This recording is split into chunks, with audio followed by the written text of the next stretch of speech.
Hola, ¿qué tal, queridos televidentes? Es un gusto saludarlos nuevamente en su programa La Lupa, que se está convirtiendo en una tradición cada jueves a las 5 de la tarde, saludarnos para tratar muchos temas. El día de hoy vamos a darle continuidad al programa que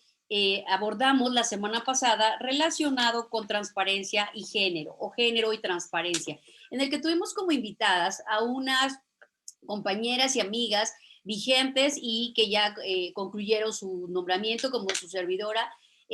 como comisionadas en el Sistema Nacional de Transparencia en diferentes estados de la República. La semana pasada, en torno a una situación muy particular que se suscitó en el estado de Morelos, abordamos temas relacionados con violencia de género, particularmente en el Sistema Nacional de Transparencia y al interior de los órganos garantes, así como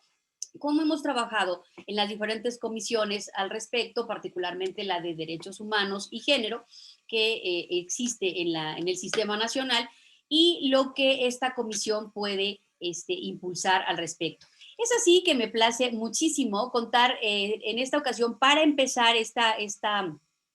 segunda sesión,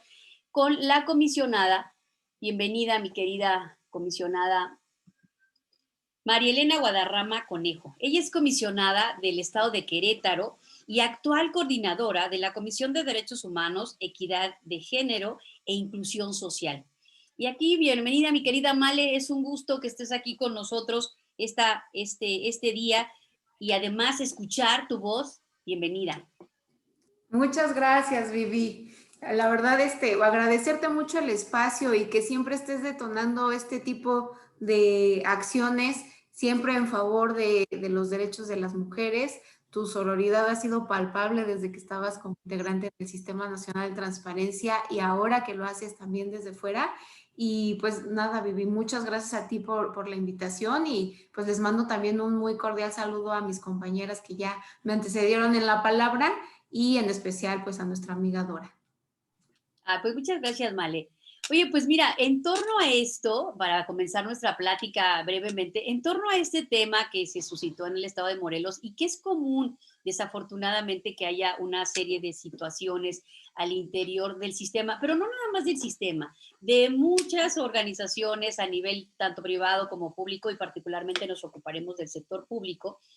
Nos hemos dado cuenta que existe estas diferencias a veces, que no nada más son de criterio, sino también donde se pretende establecer una supremacía de poder, una supremacía, pues a veces machista, hay que decirlo, ¿no? A veces hay circunstancias que redundan en esto. Y bueno, pues quisiéramos saber, perdón, sobre todo en voz de tu experiencia como comisionada local y también como integrante del sistema, y ahora particularmente como coordinadora de esta comisión tan importante que tiene que impulsar estos temas. ¿Cuáles serían tus reflexiones al respecto? ¿Cuáles serían tus experiencias? ¿Y qué es lo que tú propondrías que se trabaje en el sistema para que podamos lograr este cambio y darnos cuenta que todos los que han integrado el sistema como comisionados, y así lo dice la ley, son iguales? La ley no distingue, la ley general no distingue, la constitución tampoco. Todos son iguales, todos son pares, eso sí, con muchas materias, cada uno conocedor de ellas, que es así, con mucha experiencia, cada uno aportándola, pero a final de cuentas con una paridad que debe de haber al interior, y sobre todo una exclusiva representación por parte de quien presida, ya sea hombre o mujer, y no un tema de apropiación institucional y no un tema de discriminación para el resto de los comisionados, particularmente de las mujeres. ¿Qué nos puedes platicar en torno a esto, mi querida Male? Y nuevamente me da muchísimo gusto que estés aquí con nosotros. Muchas gracias. No, gracias a ti, Vivi. De verdad un abrazo muy cálido te mando a la distancia y pues mira, la verdad es que con tu pregunta me parece que hay muchos temas circundando alrededor. Por principio de cuentas, pareciera que el convivir en democracia, pues todavía sigue siendo un reto, justo como bien lo señalas, desde las propias instituciones. Sabemos que convivimos en un régimen democrático donde la idea pues, principal es justo esto, el tema de la igualdad. Todas y todos somos iguales, con los mismos derechos de acceso a participar, etcétera. Sin embargo, en la práctica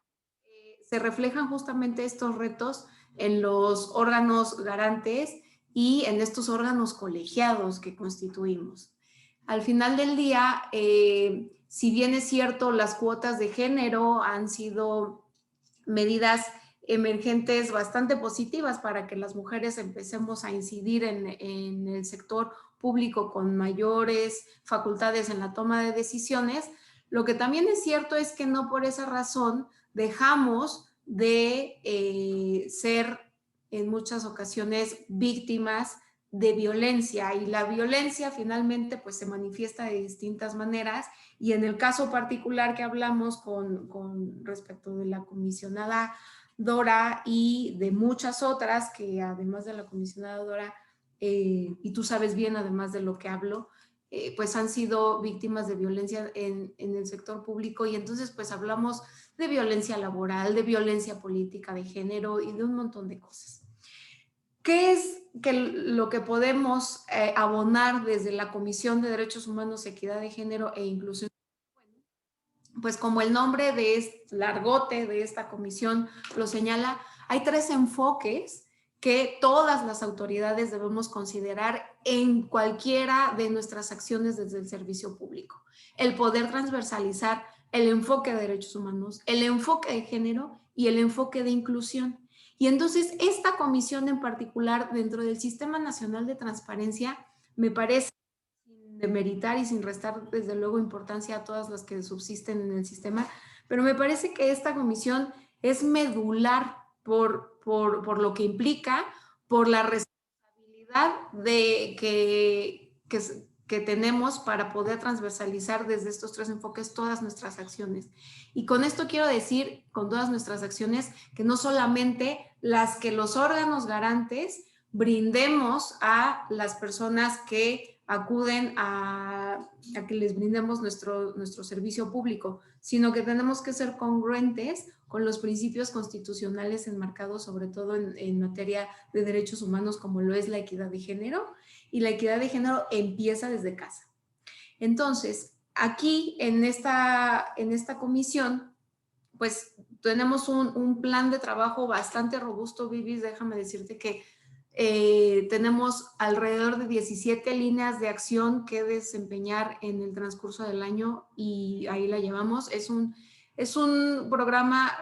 robusto, y no para fortalecer el ego de quienes integramos esta comisión, sino porque efectivamente implica tener un arranque fuerte en lo que así entendimos para el periodo 2020-2021. Y es que, como bien señalas, claro que la comisión ha tenido un interesante trabajo en muchas materias, pero desde la perspectiva de quienes ahora integramos esta comisión,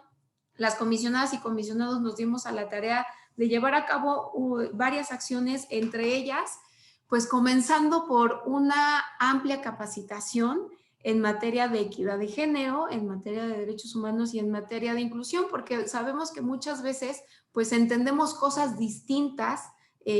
todas las personas cuando hablamos de cualquiera de los 3 enfoques, y necesitamos partir de un conocimiento mínimo, de una base mínima,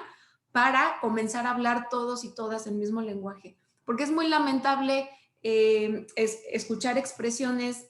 que no es el caso de todos los servidores públicos, pero aquellos servidores públicos varones que dicen, las cuestiones de género se las dejo a las mujeres porque ese es su campo. No, al final del día las cuestiones de género nos involucran a todas y a todos, y en ese sentido los hombres pues también pueden ser excelentes aliados si partimos de un conocimiento uniforme de lo que implica la equidad de género. También tenemos, por consiguiente, en la medida en la que entendamos los 3 enfoques, vamos a poder también entender qué es esto de diseñar políticas públicas donde se transversalizan estas 3 lentes, sobre todo el de equidad de género. Y es que, pues claro,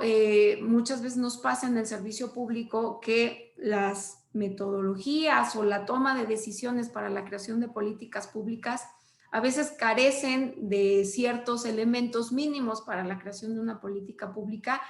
y no obstante, además se carece pues del conocimiento de cómo transversalizar las acciones de equidad de género en cualquiera de nuestras decisiones. Y finalmente, pues entonces desde la Comisión de Derechos Humanos, Equidad de Género e Inclusión Social, en lo que estamos trabajando también es en una guía práctica que sea un insumo importante para que en el Sistema Nacional de Transparencia sepamos cómo hacer políticas públicas con estos 3 lentes. También tenemos la creación de un decálogo que, por más sencillo que pueda sonar o por más sonado que esto pueda ser para muchas instancias, la importancia de poder colaborar entre todas y todos en la redacción de un decálogo emanado desde el propio Sistema Nacional de Transparencia, donde se empiece a dibujar qué es lo que como órganos garantes tenemos que hacer en favor de los derechos de todas y todos, en favor de la equidad de género, en favor de los derechos humanos. Es que este decálogo pues cobra esa importancia, porque además intenta que se fortalezca y se recuerde de manera muy puntual esos principios constitucionales que nos comprometimos a defender y a tutelar desde nuestros órganos garantes, y también a poder recordarnos pues el actuar bajo los principios mínimos de ética pública. Y en este sentido, pues se atiende mucho a un llamado en el comportamiento del actuar público de comisionadas y comisionados en términos de respeto, en términos de equidad, en términos de sororidad, etcétera. Y con esto, pues justo, Vivis, la siguiente semana estaremos por trabajar en una sesión extraordinaria de la Comisión de Derechos Humanos, Equidad de Género e Inclusión Social, pues el poder hacer un llamado y aprobar un acuerdo de exhorto para la firma de algo que ya está concluido, y para que este exhorto además tenga impregnados este llamamiento al cese de la violencia política de género y al cese de la violencia laboral, que también sabemos que desde luego ha estado pasando en varios órganos garantes en el presente y en el pasado, pero que sabemos y consideramos que este momento pues tiene que ser nuevamente un alto en el camino para replantear hacia dónde vamos y cómo nos estamos dirigiendo desde el Sistema Nacional de Transparencia, para poder también pues cumplir con lo que la ley general nos marca. La ley general nos habla de que tenemos que nosotros implementar acciones para avanzar en la igualdad sustantiva. Y esto, pues desde luego, tiene todo que ver con la filosofía desde la cual estamos actuando y con las acciones que desde el sistema estemos impulsando para que se riegue en todos los órganos garantes. Esto además con un manual de lenguaje incluyente que también está ya por concluirse en los próximos días, porque pues de igual manera pensamos el tema de equidad, el tema de la igualdad tiene su sustento y su transformación desde el lenguaje mismo. ¿Cómo es posible que aceptemos con gran facilidad términos como cruzazulear y sabemos a qué nos referimos, y términos como cantinflear y sabemos a qué nos referimos, pero nos cuesta mucho trabajo hacer los desdoblamientos en femenino y masculino como si eso fuera un pecado en el uso del lenguaje, ¿no? Entonces, pues es seguir picando piedra para poder avanzar en estas acciones, Vivi, y que sin duda, pues con experiencias como la de nuestra compañera Dora y la de muchas otras personas, vemos que hay grandes aliadas en estos temas, pero también con una gran sorpresa nos encontramos de fuertes aliados varones en esto. Entonces, pues ojalá que así sigamos, y es lo que pretendemos detonar desde la Comisión de Derechos Humanos, Equidad de Género e Inclusión Social. Muchísimas gracias, mi querida Male. Muy interesante, y sobre todo me encanta el tema del decálogo y el exhorto para que lo firmen todos y que se sumen todos, porque me parece que yo siempre lo he dicho, andamos como autoridades unos o como expertos ahora otros, hablando de datos personales y violencia en las redes y no sé qué tantas cosas, pero somos obscuridad de casa en ese sentido. Entonces, me parece muy bien este tema para que haya esa suma de todos en un compromiso de una sana convivencia y un camino que fortalezca a los órganos garantes, ¿no? Porque necesitan más que nunca estar unidos. Mi querida Male, pues es un gusto que hayas decidido participar con nosotros en este esfuerzo en torno a este tema para, como bien decíamos, de estos espacios que suelen salir de experiencias negativas, salga una experiencia positiva, constructiva y que deje la mejor enseñanza para todos en el sistema. Te agradezco mucho que hayas estado aquí y vamos a darle continuidad ahora con la participación de nuestra querida Susana Aguilar de Yucatán, para quien cedo el micrófono, no sin antes agradecerte, Male, con mucho cariño que nos hayas acompañado en esta segunda parte de este programa y que sigamos trabajando y sigamos abonando en este sentido. Damos el uso de la voz a nuestra querida Susana Aguilar. Gracias, Susi.